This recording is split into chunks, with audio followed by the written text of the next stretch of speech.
Good morning students. आज हम start कर रहे हैं पार्ट 7 समय नियोजन, जिसे लिखा है श्री समर बहादुर सिंह ने।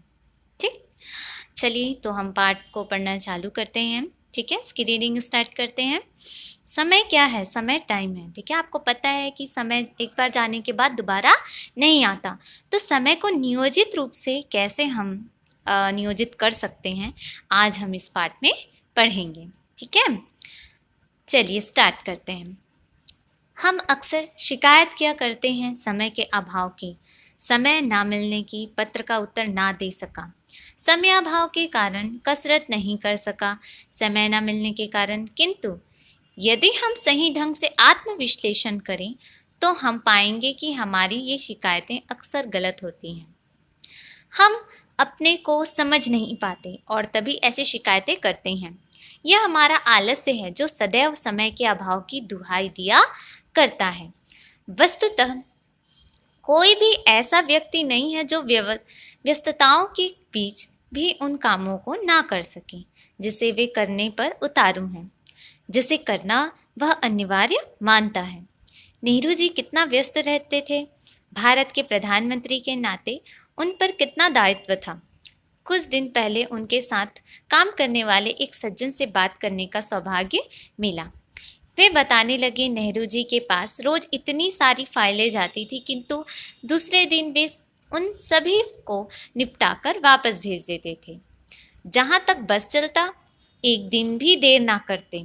जरा सोचिए उनकी व्यस्तताओं को, जो दिन भर ना जाने कितने आदमियों से मुलाकात करते थे, कितनी गंभीर समस्याओं पर सहकर्मियों से विचार विमर्श करते थे, कितनी सभा सोसाइटियों में जाते थे, फिर भी वे अपने व्यस्त जीवन में से कुछ समय अपने दैनिक व्यायाम और मनोरंजन के लिए भी निकाल ही लेते थे। गांधी जी भी कम व्यस्त नहीं थे। दर्शनार्थियों की भीड़ तो उनके घेरे ही रहती थी। मुलाकातियों का भी तांता लगा रहता।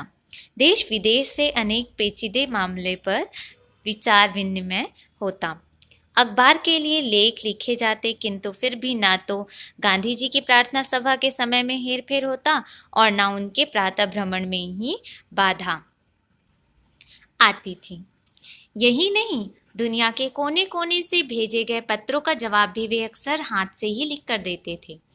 गांधी जी और नेहरू जी दोनों का जीवन प्रमाणित करता है कि यदि हम अपने समय को सोच समझ कर विभाजित कर लें और फिर उन पर दृढ़ता से आचरण करें तो अपने निश्चित व्यवसाय के अतिरिक्त भी अन्य अनेक कार्यों के लिए हमें पर्याप्त समय मिल जाएगा। समय की कमी की शिकायत फिर कभी नहीं रहेगी। हाँ, इसके लिए हमें सतत सचेत और जागरूक अवश्य रहना पड़ेगा। किसी ने ठीक ही कहा है, समय धन के समान है। अतः सावधानी और सतर्कता से हम अपने धन के हिसाब से समय के प्रति थोड़ी ज़्यादा ही सावधानी बरतें। कारण धन तो आता जाता है, किंतु गया समय फिर वापस नहीं आता। समय का बजट बनाना जिससे सीख लिया, उसने जीने की कला सीख ली। सुख और समृद्धि के भंडार की कुंजी प्राप्त कर ली। हम जीवन में क्या चाहते हैं?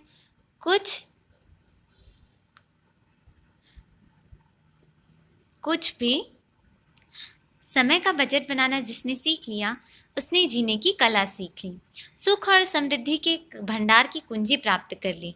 हम जीवन में क्या चाहते हैं? सुख, समृद्धि, शांति, यही ना? किंतु ये चीज़ें तभी मिल सकती है जब हम इनको पाने का निरंतर प्रयास करते चलें।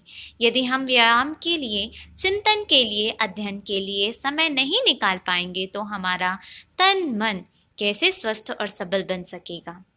विषम परिस्थितियों में भी हम अपना संतुलन कैसे बनाए रख सकेंगे? अतः जीवन को सही अर्थ में सफल बनाने के लिए यह आवश्यक है कि हम इन सभी की साधना में रोज कुछ ना कुछ समय लगाएं। यह तभी संभव हो सकेगा जब हम अपने समय का ठीक विभाजन कर लें, रोज उसका लेखा जोखा करते रहें। वस्तुतः जो समय की कद्र करना सीख गया, वह सफलता का रहस्य समझ गया।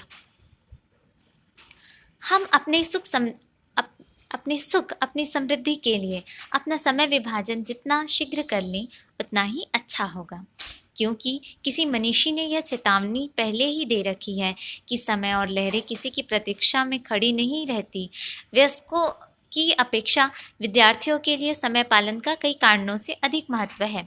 विद्यार्थियों को एक लंबा जीवन जीना है और सफलता की ऊंची से ऊंची मंजिलें तय करनी है। दूसरी बात यह है कि विद्यार्थी जीवन में जो आदतें पड़ जाती हैं वे जीवन पर्यंत बनी रहती हैं। विद्यालयों में छात्रों को समय तालिका दी जाती है, लेकिन वह केवल 5-6 घंटों के लिए होती है।